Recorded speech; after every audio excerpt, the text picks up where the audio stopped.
the owl and cable wrangler at Owlchemy Labs. And I'm Carrie Witt, the art director, senior artist, and cat whisperer of Owlchemy Labs.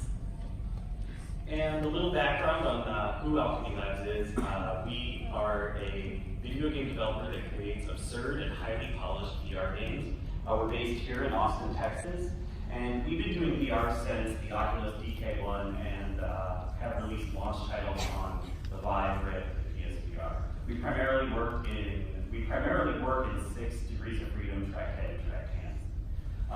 Just a few of our titles. Yeah, so if you're not familiar with some of our games, we made Job Simulator, and we also made Rick and Morty virtual Rick-ality.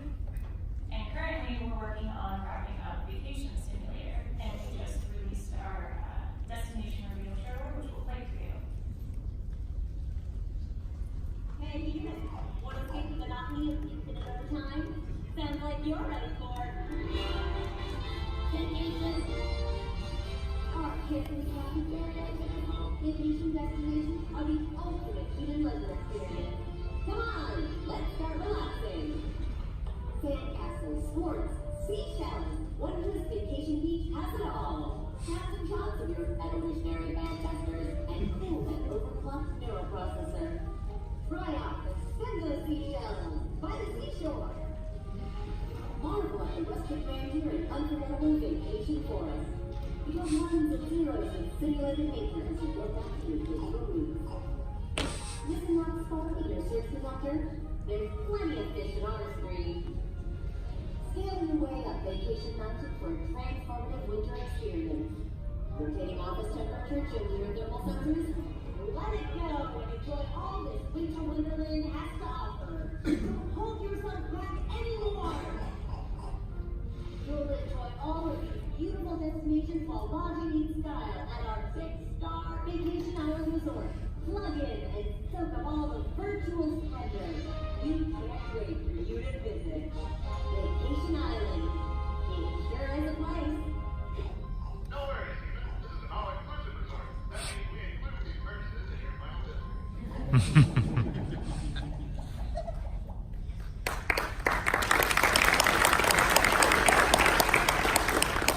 So that's coming out April 9th.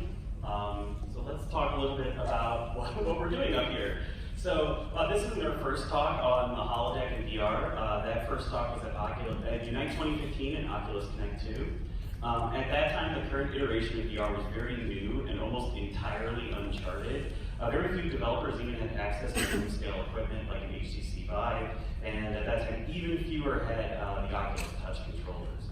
So what we got to do at those were discuss some really basic lessons we had learned in development. Specifically, some of the early topics focused on basic interaction and design patterns. So tomato presence is what you see on the screen there, and that is the object transference. When you pick something up with your hand, you make the hand disappear, and players just see the object, and in your mind you transfer perfectly one-to-one in picking up that object. So it works better than trying to figure out the position of how to grab how to grab an object. And then we also talked about a bunch of various methods of sixth-off tracking. That landscape has changed since then. And building believable solid objects of things breaking into and out of your hands based on their position in the world. And lastly, our deep and everlasting love of floors and having accurate floors in VR. And then we've done a number of other talks along this kind of line, so you can see a bunch of them here. And this is kind of tracing through how we've talked about this holodeck stuff. So on our Holodeck talk today, we're going to expand on previous concepts we've talked about and bring some new thoughts. And we've been talking about fully positionally tracked VR for about 4 years now. We've learned a lot of stuff in that time. So now we really want to dig deeper on a few topics we find really interesting and important. And there are 4 specific topics that we want to talk about today. And we believe they cover the wide breadth of a VR experience. So VR is still evolving as we speak. At Owlchemy, we're still figuring out new things every single day of development. And there's lots of cool development happening across the industry as a whole. So we want to put it out there that this is very much not a best practices guide. It's more of a look into our creative process and our current thoughts on VR design, what we think works and why that is. harmful to VR to declare something a best practice so early on, and we don't want to discourage experimentation or innovation. So with that, let's get into the topics. Topic one we're going to talk about is locomotion. So at Owlchemy, we've been pretty outspoken about VR locomotion, and the specific reason is VR motion sickness. And regardless of what you may read on the internet, there is a significant percentage of people who will never overcome simulator sickness. And making your game have simulator sickness is causing those people to leave VR, which is why we think nausea not only limits the audience of your game, it can turn users off of VR completely, especially in this really early phase of the medium. So our number one rule is don't make people sick, and we thought that wasn't a controversial rule. In Job Simulator, we had single play areas per job, and we tailored that play space to your room size. The locomotion method in that game was essentially just you using your own 2 feet to move around the space. And then we would completely swap out the jobs when you would switch what you were doing, right? And back in the early days, so before we came up with the concept of the exit burrito, which you eat this burrito and you get out of the world, we didn't know that fading would work. So an interesting story is like really early prototypes of Job Simulator had this big tube encompass you, and you had to like stand in the tube, and then we would switch the world out. So just to show you kind of how far we've come, like fading works great. We now know that works. Yeah, the tube was bad. So we remade the layout of each of the play spaces for different room sizes. So HTC 5 and Oculus, there are different play spaces you can have from large to small. PlayStation VR is also small. So many times this would entail redoing the models to fit the new size. So sometimes it would be something more like an environment piece, like a countertop. Other times it would be a more interactive machine, like a slushing machine in a convenience store. And looking at that picture there, the one on the top is a large play space, the one in the middle is medium, and the one on the bottom is PlayStation, where you notice that we don't have anything behind the player because it's a 180 port track. So sometimes we have to go to extreme measures to ensure that we don't place key items outside of the play space. So to help us do that, we created a physical barrier in real life to match the in-game play space sizes. And it's made with plastic pipes and netting. This tool was key to ensuring that everyone can play the game in any size room. So during playtesting, it's easy to accidentally go outside your play space and not really realize it, especially if your room is much bigger than that play space, right? So playtesting in our studio, that's easy to do. But a player with limited space could end up punching a wall or their TV when they go outside their bounds, and that's not great. But not being able to reach key items isn't great either. So this is really helpful for us because as soon as we go outside those bounds, you get physical feedback that you're touching it. So when we moved on to Rick and Morty, we ran into what we call the Rick's Garage problem. In that intellectual property, Rick's Garage is iconic. It's almost a character unto itself in the show. So we couldn't really scale it down to the size of one of our Job Simulator zones, or have only a part of it playable. Our players were going to expect that they could navigate the entire garage. So we now needed to figure out a way to move without invoking motion sickness. And so our first thought, and kind of where we developed a lot, is teleportation. And in our opinion, teleportation has a bad reputation overall. And that's because of simple teleportation methods being slapped onto existing content. And there are so many lessons we're still learning. A lot of people are quick to dismiss teleportation in the same way that people were quick to dismiss third-person cameras in early and first-person shooters on early consoles.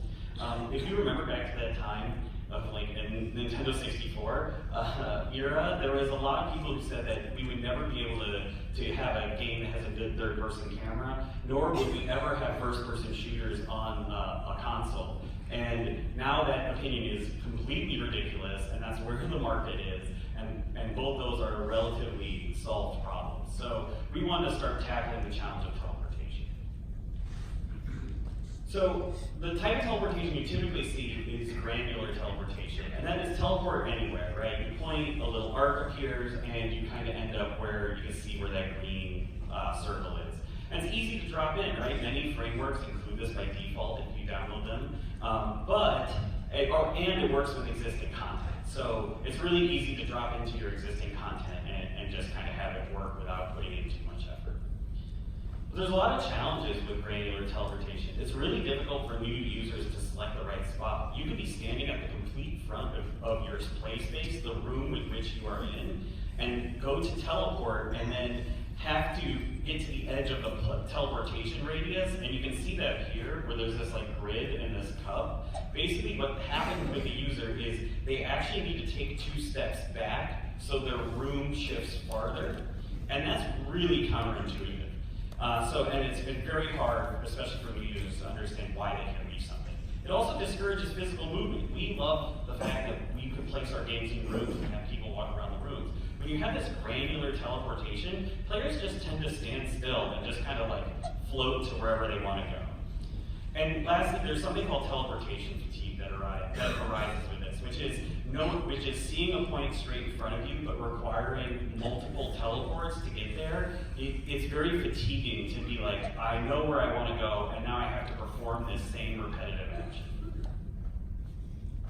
So for Rick and Morty, we were trying to find the best of both worlds, right? We wanted to keep the room scale design that we had in Job Simulator, which allows for rich interaction with the world around you, but we also wanted to give the player freedom of teleportation to explore the world.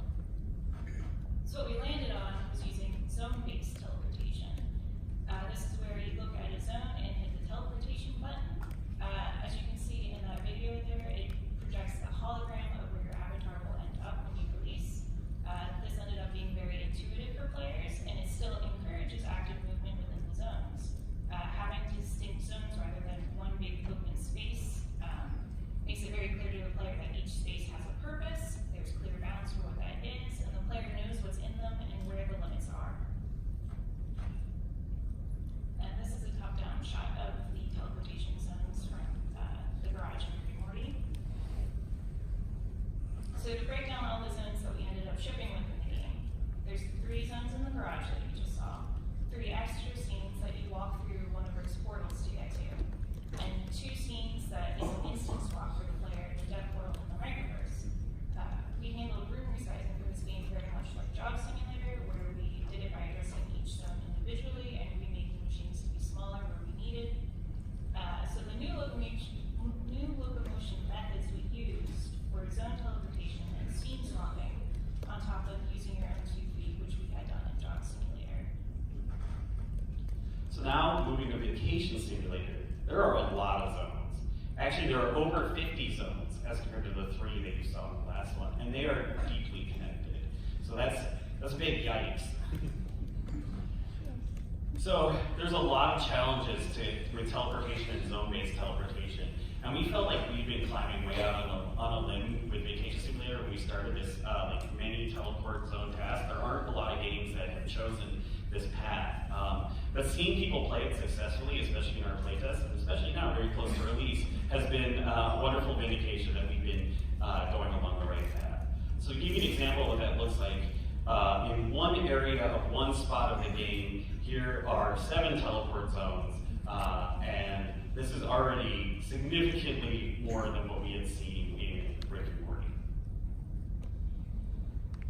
And a huge challenge with building these zones, because once you kind of have a larger world that you can move around that's not the controlled space like the garage, is handling platform configurations that only handle 180-degree tracking. So traditionally, the way that VR games have gone about solving this is requiring manual rotation or like really complicated control setups. So like teleporting out and then like hitting a direction on the stick to teleport or turn, or having things kind of turn around, or having an arrow pointed to where your real world forward is, where the cameras are pointed at you.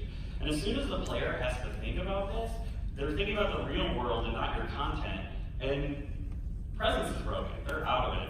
So we want to avoid this. So we did a couple of experiments to rotate the play space, and we didn't really find a way to do this without severely disorienting the player. It turns out it's very important for your sense of direction to be facing the direction you're teleporting to, and then end up in the expected spot with that same rotation, right? If you're teleporting forward, you need to end up forward facing that same direction.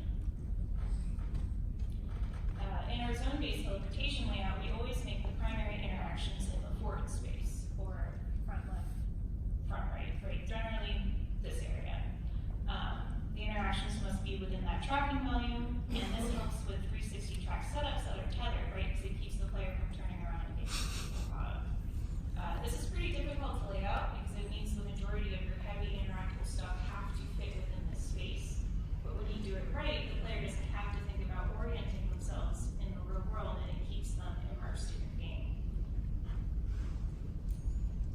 So moving in cardinal directions, which is forward, back, left, and right, seems to feel the best for zone-based teleportation. We've tried a couple of different angles, diagonal up, down, some curved paths, but it's pretty important that the path you're virtually working on should be straight towards your destination and you see it clearly. We also need to logically break up these zones. So players should never question why they can't just take a few steps in the real world to get to this next location. They can't, they can place these bounds. So we use art to help reinforce this. We do this by doing elevation changes in the ground, raising something up, lowering something down, adding doors that have to open, highlighting stone pathways, stuff like that. And also teleporting over long distances where you can see the destination. It's important. That's an important note, where you can see the destination feels bad because it doesn't feel like you walk there. The whole illusion we're trying to build here is that you virtually took a few steps to get there, but not steps that you feel like you could have taken in VR. And so for that matter, zones that are too close feel bad because you can almost step there. You can almost violate the boundaries of your VR space and just step out of there. And also it presents issues when you drop something or when we're trying to figure out which zone objects should go back to, because kind of the ownership of where the object should return to gets very confusing.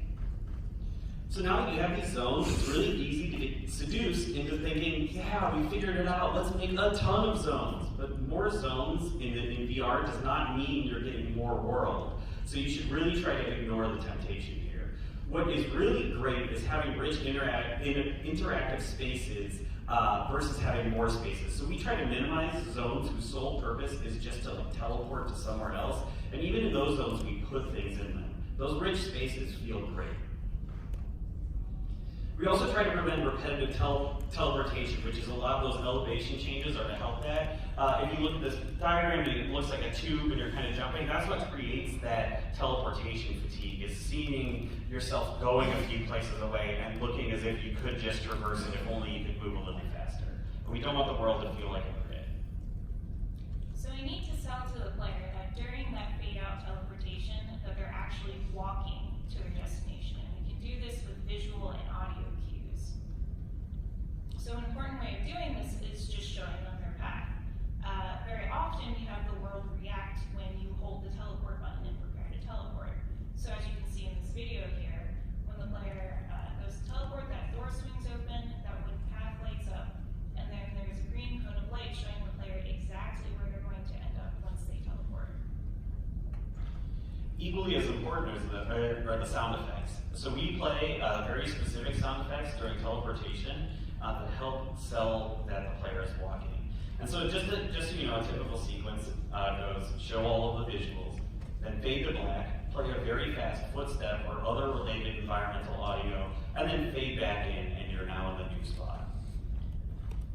And we change that audio based on where the player is in the world. So if they're going on dirt road, we'll play a rocking step. If they're going on wooden floors, we'll play a kind of a wood sound. And we can also increase the length of the time in the black screen and the number of steps if we're doing a really long transition. So this would be a scene transition. And basically what we're talking about here is not seeing the destination, but going like a really long distance. Like we're gonna change your entire environment. We can fade to black, play 4 or 5 steps, and it sounds like you're going much longer distance. So let's take a look at what all of this looks like when it comes together.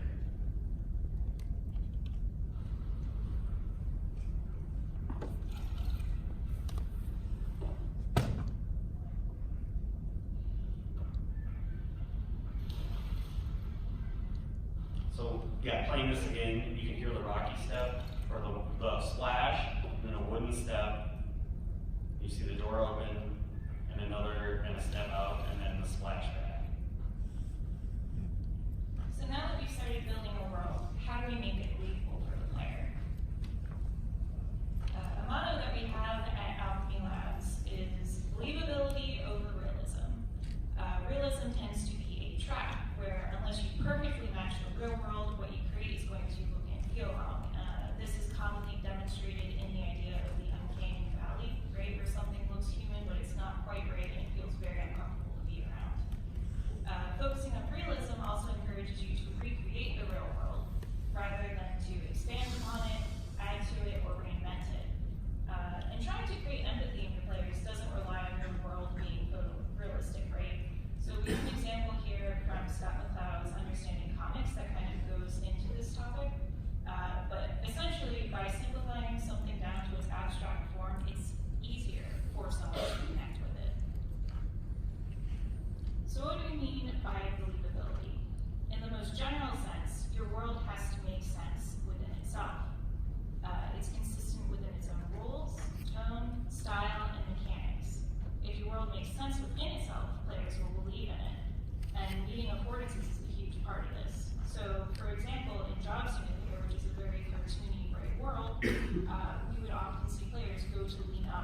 on the virtual counter, which very much did not exist. Right? They believed in that world. So what does affordance mean?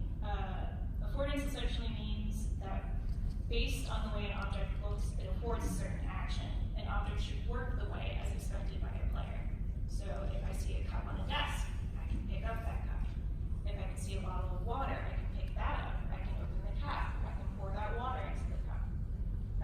Subverting affordances can work too, depending on the context of your world and how you handle it. We have another rule at Owlchemy where we have to meet affordances, and anything that we can't meet, the world still has to react to it in some way. And most of the time we like to joke our way out of it, right? We really like humor. So in this GIF here from Rick and Morty, as we talked about the garage earlier, there's a door there that goes to the rest of the house. But we didn't have the house in the game, and we couldn't have that door actually do anything. So instead of removing the door, which players would notice, or having the door not open, which would feel really bad, we leaned into a joke from the television show about real fake doors. So you go to open the handle, and it pulls out, and you get that joke on the handle. And players aren't disappointed, they think it's great. So a big part about believability is object design. So you need to make your object interactions easy to understand for the player. We have really big, clunky VR hands, and VR can be really overwhelming as is, right? Especially if you have characters talking to you, things animating in the world, it's really hard to get people to focus on things. So streamlining and simplifying your designs helps your players focus. Kids' toys are actually a really, really great reference point for this kind of design, right? They use color, shape, and size of the parts to indicate importance and the interactions, and they cut out all the unnecessary detail. Simple designs lead to good affordances, which maintain the believability of your world. So let's start to kind of walk through some examples here. So let's do breakfast. In Vacation Simulator, we want the players to make breakfast food. And pancakes and waffles are a pretty obvious choice when you think about breakfast. So we have to make our pancake and waffle machines work in a world where the bots don't quite get it. But the result is still understandable to our players. We also try to make the most efficient use of our play space because, as we said, we like having those dense play spaces. We don't need to have these giant machines. So at the time, we thought, let's combine the machines. It'll visually indicate that they serve a common purpose, and it can reduce the space needed for noise. So I introduced the Breakfast 3000. It is a monstrosity. It has like another one of these pancake cookers on the lid that you don't see there, and most players never knew they could like open the Breakfast 3000 and make waffles. And then they also didn't know how to make the waffles once they opened it. It was really unclear what needed to be used there. And those side wings just took up space, and no one ever used the side wings. So let's talk about version 2, the pancaker and the waffler. So we separated the machines to allow the players to better understand what they were doing. And this allowed players to use past lived experience. Most people have at least interacted with or seen kind of a waffle machine and like a stovetop. And that helps them just understand the objects. We also put clear visual indicators so you can see on the waffler that there's a little sign that says like place an object here. And that helped our players. And then they both use a similar visual language as the connection versus making them one giant machine. So let's talk about the affordance rabbit hole. Once your experiences start to feel more interactive, players expect even deeper interactivity throughout the world. Affordances lead to further affordances. So in this case, let's talk about books. In Josh Simulator and Rick and Morty, books were more or less cubes with fun world-building art on them. You can grab them and look at them, but there's not really much else you can do. Books being static made a lot of sense in those worlds, given the level of interactivity present in those games. In Vacation Simulator, however, the world has significantly more interactivity. So some examples of this is that temperature works across the world, hot things cool down, frozen things melt, and the rate at which they do so is dependent of the temperature of the biome that you're in. Things that should connect or attach do. You can make sand castles with sand cubes, hats and glasses attached to your own head and the bot's heads. We have reactive water with buoyancy where things float and some things sink. And you take pictures with the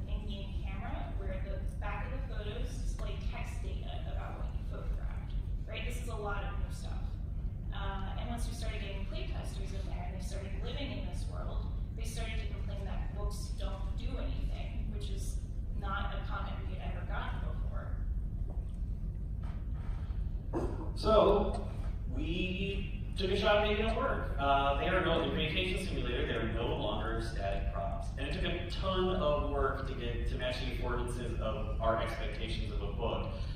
Specifically with opening and closing books. We all have a lot of lived experience with this, and we all have these different expectations. So we took a more toy-like approach. They're either open or closed. We did a lot of experiments with having pages, having flipping things, going through things, and this toy-like approach seemed to work best. And just so you know, this was the 10th attempt we've done on just this project, and we try to make books work on pretty much every project. So now they feel as if they fit in the world, and they have the right level of interactivity matching the rest of the world. And here's a little video of the working.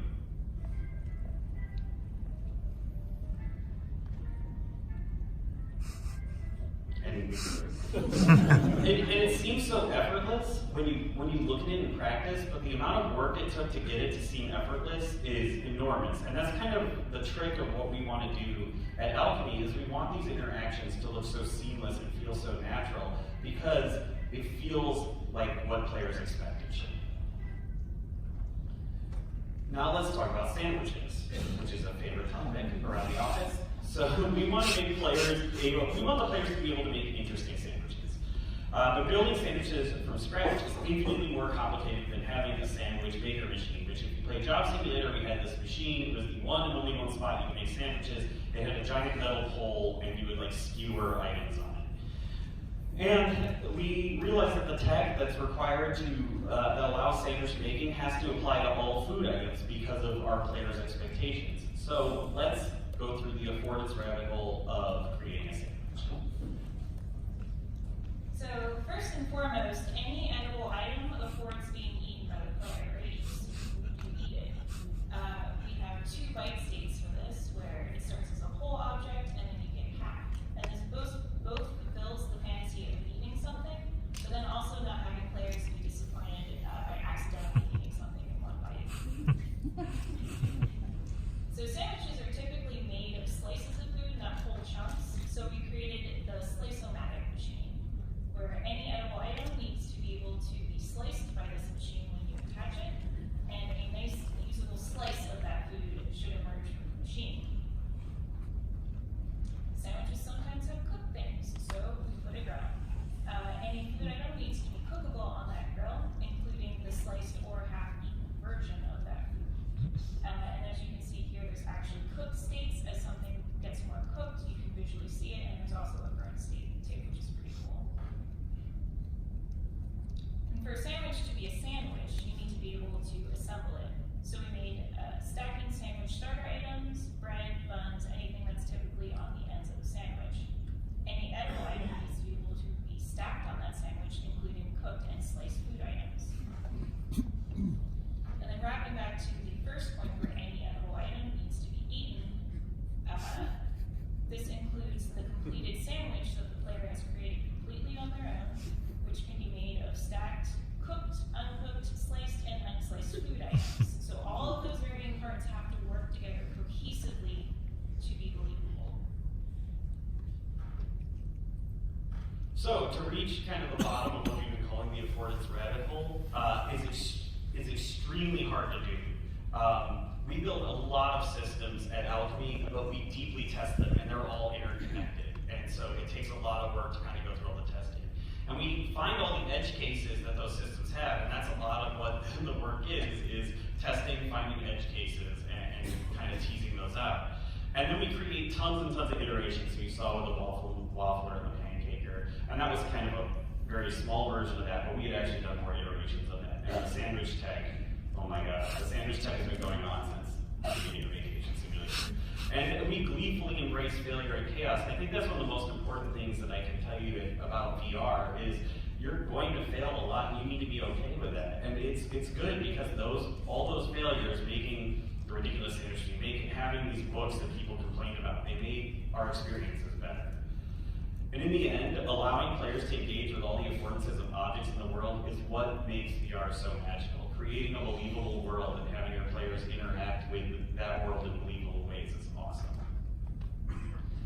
So we've got a world we can move around, we got stuff in the world. We probably want to put some kind of characters in there, so let's talk about how Owlchemy addresses characters. We like to create games with memorable characters, and we've been doing that since our mobile days, and we want to continue to create those characters that players felt a connection with. But VR is much more complicated than a traditional game or media. The character is part of your world. There's no going off camera. They're in the world and present when they're around the player. The player is seeing them as if they were part of their world. And presence depends on that believability in characters. So that means even the times that the character is not active, the character still needs to be believable. So as kind of where we started, when we originally did Job Simulator, one of the reasons why we chose bots were they were designed to be simple and friendly. Robotic was great, it was easier than humanoid because there was no limbs or face to animate. We could hover them to match your head height, and it had simple animations on kind of a 2D screen. We avoided the uncanny valley because the bots look familiar, but they're not human. In Rick and Morty, we did actually address a lot of these problems with fully animated faces, looking around. There was a talk that's on YouTube given about how all of that tech works. But basically, that had an artistic style, so we were also able to not kind of approach that uncanny valley by leveraging the style of Rick and Morty. So characters in Vacation Simulator are much more complicated than what we had handled in Job Simulator. Having tons of teleportation zones for the player means that there's lots of different locations for that player to exist in, which created a bunch of new issues with putting characters in. The world needs to feel alive, but that player still needs to be able to navigate that world without bumping into the characters in uncomfortable ways. And we need to have a bunch of characters in those spaces for it to really feel alive. And we also wanted to expand upon how characters exist and interact with you in this world, right? So in Job Simulator, the player could only exist in one play space, and we can have the bots go in and out of the scenes as they please. And the bots would mostly just talk at you, so we wanted to expand on how these characters existed. So to feel a connection to the characters in a world, they need to be near the player's personal space. So you can see in this diagram here that personal space is generally about 4 feet out from where you are. But you don't want to get too close. Players need the ability to move around their play space as the characters interact with them. So player agency is a hallmark of really good VR experiences, and if your characters are too close and the player feels boxed in, it's extremely uncomfortable. Also, violating someone's intimate space is very bad, and that's within 2 feet of a person. So through some experimentation, we found that it's generally best to keep NPCs outside the immediate play space. It's even better if it's right on the edge of the playable space. This creates an opt-in zone for the player, where they can choose to interact with the character without feeling like their personal space is violated. The characters are close enough that they feel approachable and aren't just there as background characters. It also allows player agency to move towards or away from the character, to ignore them, to engage them, and to not feel pressure to interact if they don't want to. So now that the characters are in place, players are going to want to interact with them. In Job Simulator, our interaction was very simple. We could pass characters items at very specific times in the game. Characters were very heavily scripted, and there was no player agency. The bots would kind of float in and just talk at you. In Rick and Morty, we started down the path with some really basic interactions with this kind of watch mechanic. And it felt really good to have the players initiating conversation, but using a watch definitely put kind of a wall up between our players and our characters, where it felt more like they were making a phone call than they were actually interacting. In Vacation Simulator, we wanted it to be much more conversational and the ability to initiate the conversation. And in traditional games, the answer would be to just nab a button.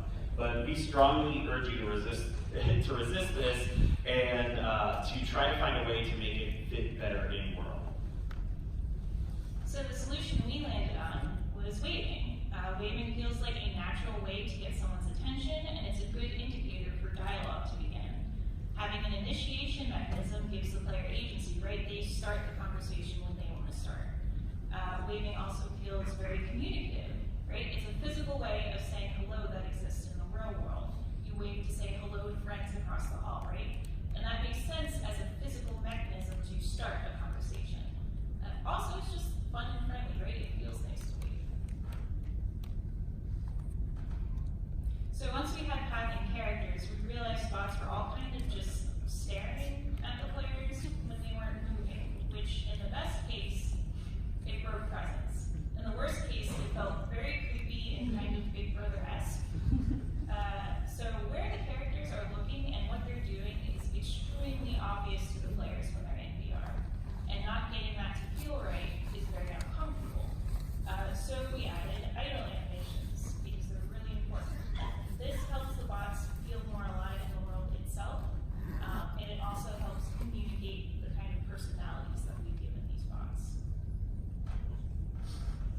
that bot is sports bot, just playing with the ball.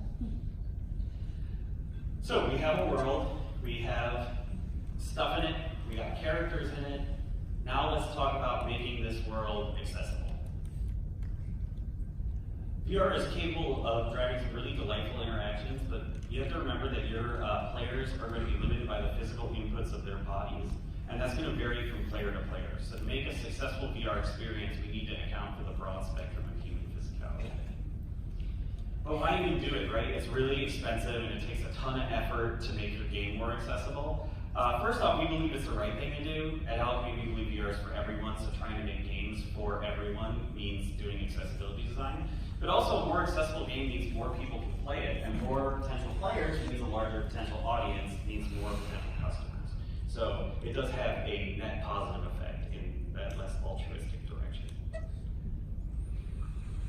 Most of our accessibility tweaks, to be perfectly frank, happen during the polish phase at the end of the game. We try our best to think about it throughout development and do what we can, but to be perfectly clear, it's only when we start playtesting with humans that we really start to see kind of where we're missing the mark. And so that's why, in all of this, playtesting is incredibly important. You should be playtesting very early and often and with as many different types of people as you can put in your experience.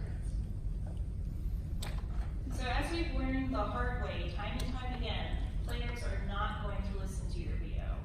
You have to use in-world data to kind of help reinforce players what their tasks are.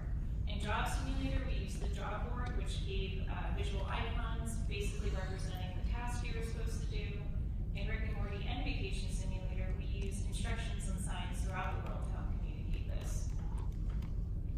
So these boards are great for people who ignore the video.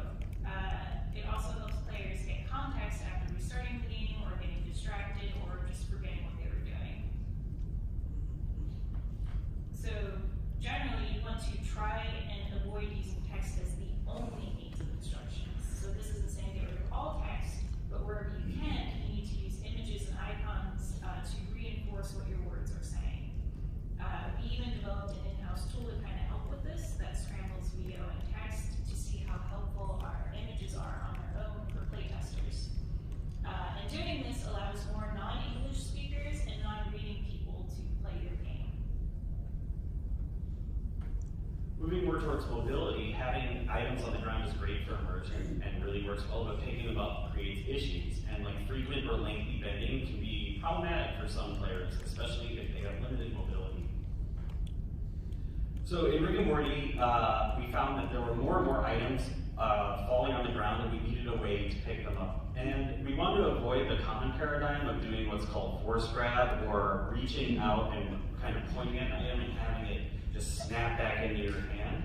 It heavily disincentivizes physically grabbing objects, and it doesn't really match the believability of the world that we talked about earlier. So our solution was to hover the items up to your hand when you're above it, only going in one direction, straight up. And that works really well because when you do that, it's meeting the player's intent. The player is already doing the motion to bend towards the item, and it's coming up and meeting them halfway. And that feels really great. We originally actually developed this whole system as a way to address view frustums in cameras and not your controllers falling out of tracking and preventing that. But we found that it also made the games more physically accessible in the process, and it prevents you from having to bend over frequently. And it's helpful, and even for players who don't have mobility issues, it just feels really great because your actions and intent are suddenly aligned. So another accessibility issue you need to account for is color blindness. That's a very common issue for people. Among populations with Northern European ancestry, it occurs in 1 in 12 males and 1 in 200 females. So to break that down to a more understandable number, that means if you have 1 million players of equal distribution, that over 88,000 of them will be colorblind, and that's a huge number of people. So we work hard to eliminate places where our colorblind players would be stuck and are unable to progress. So here's a little video here that kind of demonstrates how much color blindness affects how your game is experienced.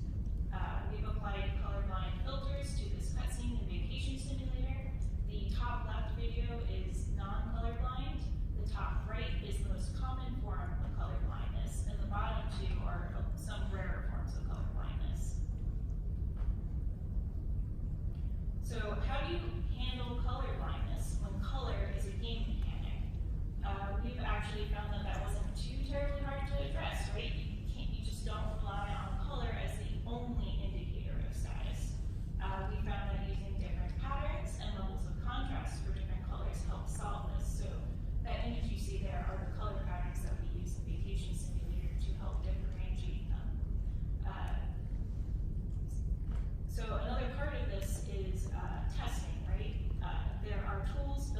directly into your operating system, both Mac and PC for this, and there are tools for the majority of game engines to help test this if you don't have colorblind playtesters accessible to you.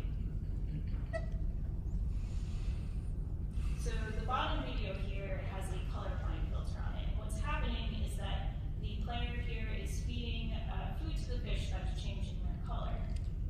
And you can see that the pattern of the fish remains legible and recognizable even though the color is different for the colorblind person. And one more issue we'll talk about here is ergonomic design. So with the players, so the way to kind of address this is think about what is your player doing frequently and where are they spending a lot of time?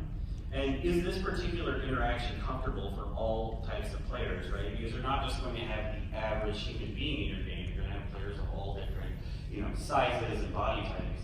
And if not, are there mechanical improvements that you can make in your game or in your experience to accommodate players? For instance, can we make things adjustable? And ergonomic design improves actual quality of life. It's one of the very few QOL changes you can make that makes people not hurt. And you can see here, we have this adjustable sandcastle table from Vacation Simulator. We don't have to follow the rules of the real world. This is one of those places, again, where believability is, kind of trumps our like realism, right? Like no standing desk actually works like this, but we don't have to make it work like that because it matches the mental model in our players' heads, and it works really great, and players absolutely love this. And so we first put this in on the sandcastle station, and then after seeing and hearing how much players loved it, and they loved being able to customize the desk to their height and really have a workspace that they could that felt comfortable to them, we started putting it everywhere. So when the game comes out, you're going to see those little handles on almost every surface that you have to spend an extended amount of time on, and it really helps because in our studio we have some players who are very short. We have some developers who are very short, and we have some developers who are very tall and kind of everywhere in between, and this has been a great solution for all of them. So our kind of last wrapping up thought on this whole talk is, to make great VR, there's no best practice. You must iterate, test, and repeat. And as we say at Owlchemy very frequently,